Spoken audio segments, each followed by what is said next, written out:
Përshëndetje miq, si ju kam, a jeni mirë?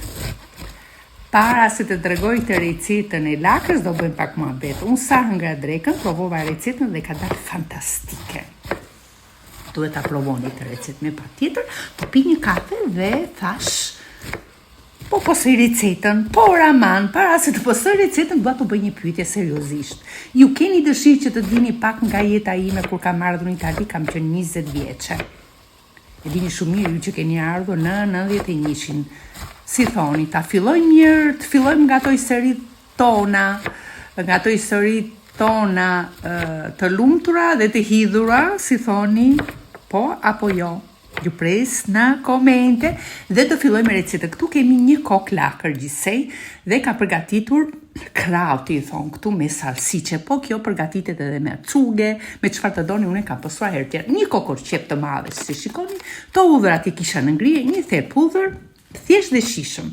Këtu kisha pak guanciale që përdor për carbonara. E thash po i hedh pak se me dhjam nuk e hodha vaj fare. Hedhim këtë në tenxhere, guanciale, dhjamin, dhe shkri me flak të ullët derisa t'i dalin dyra vetë. Ndërkohë kisha salsice, 400 gram salsice në frigorifer, salsice gici, basi kemi skuqur mirë guancialen e pa që ka shuar në dyrën e vetë, skuqim dhe salsicen. Mirë, si që thash nuk ka nevoj fare që t'i hedhim vaj, derisa të lëshoj në dyrën e vetë. Ndërkohë presim qepën, edhe me copat më dha nuk ka nevoj, si këto treten duke u zier, hudhrën, i hedhin tek salsicet, i skuqim mirë, pa i djegur, edhe që shikoni këtë ngjyrë, nuk është djegur, po është guanciale që e kanë bërë kock. Basi kemi skuqur të gjitha përbërësit, shtojmë lakrën, një kokë lakër. Pak krip, se guanciale është me krip edhe salsice, pak piper. I vendosin kapakun dhe lejmë me flak të ullë derisa të shterojmë. Mbasi ka shteruar komplet, shikoni tani, lakrën i shtojmë gjysmë gode ujë uthull të bardhë vere.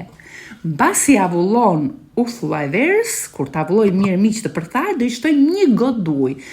Do i vendosim kapakun dhe do vazhdojmë zieren derisa të shteroj ujin, shikoni dhe me sy nuk ka nevojë më dhe e kemi gati për të konsumuar. Mund të përgatisni një paninë, fundi botës, mund të shkrini pak djathën që dëshironi, ta fusni këtë me një paninë, o zot ç'a të hash kur thot Eli.